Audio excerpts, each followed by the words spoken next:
All right, this is Big Ed here, everybody, with the big head right there. Getting in the shadows. There we go. Now you can see me. Come here, Ruth. Let's say hi to the camera. Ruth, hey, say hi. Ruth. There you go. We're out here. We're gonna do some magnetic fishing. Let me get you a look around at where we're at here. See if I can figure out how to switch the camera back to front view. Come on, camera. Let's see. Come on. How do I do it? Oh, that's not how. Well, let's see.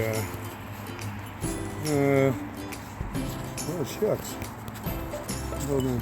Oh, I can't figure it out. What a drag. This is the high production value of a Big Ed video. Anyway, I guess I'll turn the camera around for you. No, I don't want to do that because then I can't see what I'm pointing at. There's got to be. I'm going to pause and figure it out. Okay, I think I got it. Maybe we're on another video, I can't tell. Either way, I'm gonna walk you around here and see where our setting is. I don't remember what those buildings are up there. Some kind of a shopping center. I'm somewhere on the north side of Indianapolis because that's my running area now for the most part. And here is the little creek. Up there is, it's not a highway, it's a busy street. And I don't know if you can see that graffiti up there. It's kind of funny, because I hope it's not right. The graffiti says, "This place sucks." It's a cool little underpass thing here. I need to get you in the shadows. No, I can't tell. Maybe you can see fine. The screen, sun's on the screen, so I can't tell how much you can see on here. But cool little thingy here.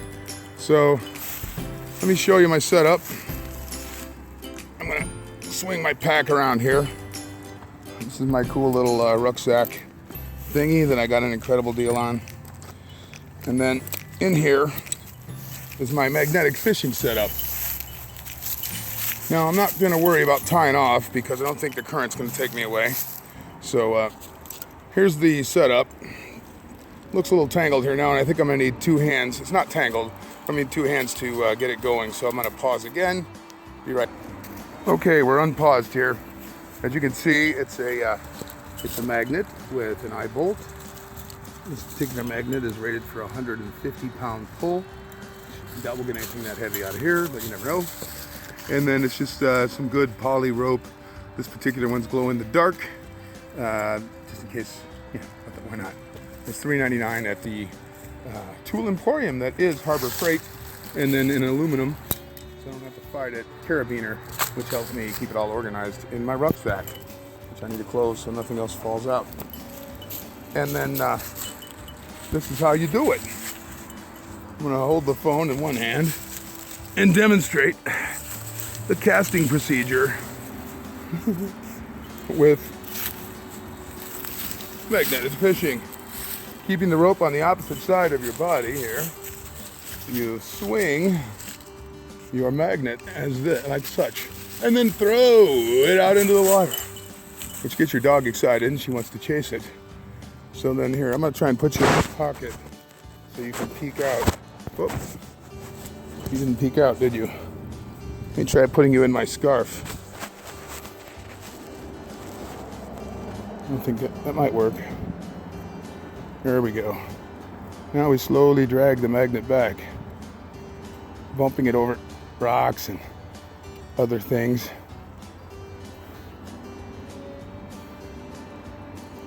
Gotta be careful of these sticks here. All right, this is not working very well because I'm being too careful to keep the camera from falling out of my. I'm gonna guess we didn't get anything that time. We did not. And it's not a very good location right here where I'm standing because I'm trying to demonstrate what happens. So I'm gonna move over closer to, where I can drop into the deeper pools over there, where things might gather as they come through here. And if I find anything decent, when it starts coming up, I'll turn you back on and show you the joy of discovery. Ruth. Well, Ruth is pulling on me really hard now, and I have something interesting on the magnet. Can't really tell what it is when it's about to fall off. I'm gonna have to get down there to get it out. It might be a piece of horseshoe, or it might be just a piece of metal. Can't really tell. I think it's a horseshoe. Oh, there we go. Let me get you in there where you can see it.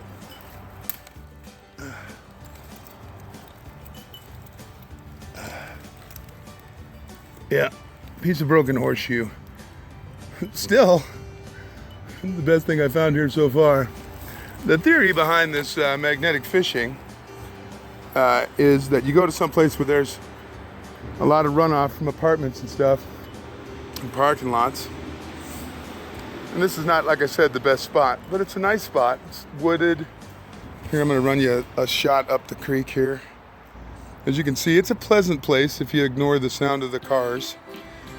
You can almost imagine this being like a little troll hole. And there's another one that goes back up under that way that I'm gonna try and investigate here in a minute. Throw some rocks down in there to stand on or something.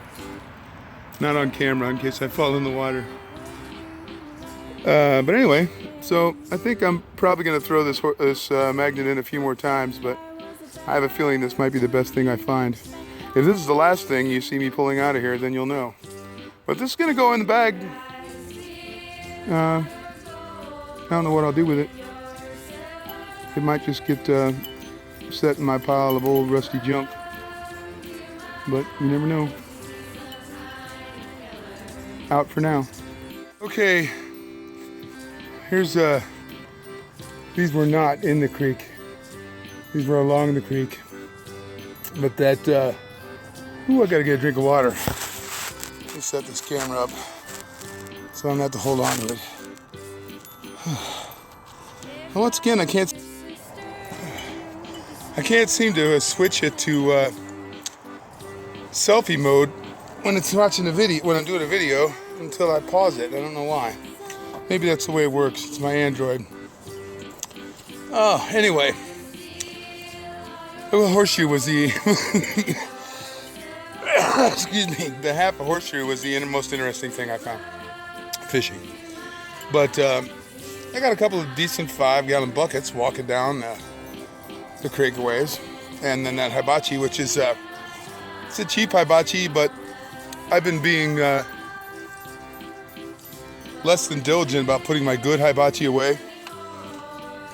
So I thought, might as well get it. And don't you hate how many napkins they give you when you pick something up for your wife at the fast food place? Well, I've decided to hang on to them. When I have forgotten my towel, I can wipe my head with them, and then when the dog chews them up all over the car, at least they've been used. Anyway, that's it for this little slice of Ed's life. I'm off to go to Goodwill, because I've recently discovered my pant size since I've lost all this weight. I don't know if you can tell on that camera. Is in the much more findable sizes at Goodwill. So I'm gonna go find me some pants that fit. Haha. I got so excited about fishing these out, I forgot to videotape them for you. I got the 2 hardest ones already. They were out there. Here, I'll throw the magnet out about where they were. They were out about like here. I already got them out. Here they are there. And then there's 3 more. Great big pieces of galvanized pipe that I already got an idea what I'm gonna do with them. I got an art project that is in the back of my head that I've been waiting to be able to afford materials. And I was gonna use black pipe, but I can blacken pipe. So here we go. I pull that magnet back in across this pipe that's closest to me. If there's not something already cool stuck to it, it should be able to drag this one in. You see, here's my faithful sidekick. He's a little bit bored with pulling in pipe. Not as easy as it looks. This magnet's got plenty of strength, but the current is also very strong when it gets going down the pipe.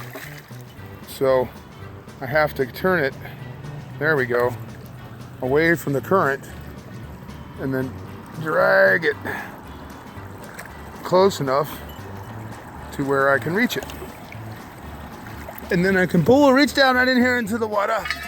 As you can see, this is good heavy gauge galvanized pipe that when I got around to doing this project I'm talking about, I probably would not have paid any money. I would have found some way to scrounge it, but I might have, if my muse forced me to, paid money for this stuff I need to make this project, because the muse, as the artists out there listening to me know, sometimes, damn it, will not be denied. Oh, and I should tell you, I relocated. Let's see if I can. Well, if you were wondering how I was going to get my river trash up back to the car, which is up a long hill and up a beaver track, I've been sitting here smoking a cigarette, wondering the same thing. But I've come up with a solution. This poly, cord, which is the only, well, not the only cordage I brought with me, but it's the best cordage I brought with me down this hill. I've tied these together in a logger's drag, with logger's drag. And I also, look here, I found me a real nice beaver chew stick. Oh, I got it all twisted around. I'm gonna break my fucking bag. Hang on a minute. Oh, anyway, found me a real nice beaver chew walking stick. It's almost done. It's got a nice half-ass handle on it. Got beaver chews at both ends. It's a little thick for a walking stick, but it's even been beaver chewed on the branch. Anyway, and then I've got a big tangle in my knot, so I decided to sit down, smoke a cigarette, take a break. It's the best way to handle knots, tangles, and ropes is patience. So I started losing my patience, taking a break, and then I'll untangle the knot. I'll tie that into a double shoulder harness about 3 feet from where that tangle is in the rope, so it'll be about 8 feet from my sledge, or from the stuff I'm dragging, and then I'll skid it up the hill. And if it's too heavy, I'll let a few go and make 2 trips. I'm hoping I can do it in 1 trip because I'm lazy. Sign off again. Well, I just made it back to the car, and you can see how tired I am. And you probably think it's from me dragging those damn pipes up the side of the creek or the river. It's not. Whew. And this little darling, hey Ruth, give everybody a kiss. Oh, kiss on the phone. Kiss the phone. All right. This little darling, while I was rigging my sledge, saw it as a perfect opportunity. Just a minute, I'm gonna comb my hair. Not so much for you, because you already saw me, but I'm going somewhere else. Goodwill, like I told you earlier. Hopefully I won't cross any more bridges.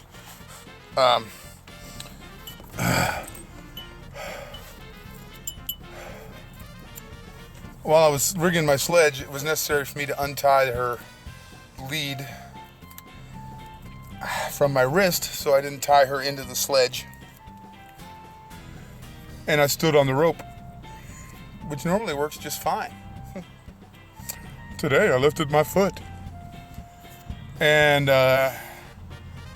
she went up the hill a little bit, and I called her back. That was okay. She's a good girl. She comes back when I call her.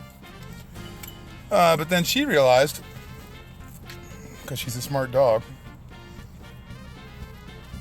she would go up. She went up the hill by herself, and I called her back. So this time she didn't go up the hill. She went out into the river onto a sandbar, and I called her back, and she went fuck you, I ain't coming back. So she went down the sandbar and then swam across the river. Luckily, she went across to the same side I'm on, but I couldn't get to her, and she didn't care to come back this time. So she kept going on down the river. So I quickly unlashed the pipes from my rope and rolled it up and stuffed it in my rucksack and took off after her. So a mile and a half later, some guys had grabbed a hold of her because she's cute and she's dragging a leash. And I was able to catch up to her and got back to the car. So I'm leaving them pipes for now. If I remember, I'll come back. I probably won't. Some other guy will find them. But I did notice when I was chasing after her, there's more of them down there that aren't in the water.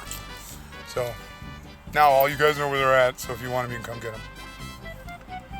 But maybe I'll get back to them. Well, I will now if I can remember, but you know my brain. Goodwill, here I come.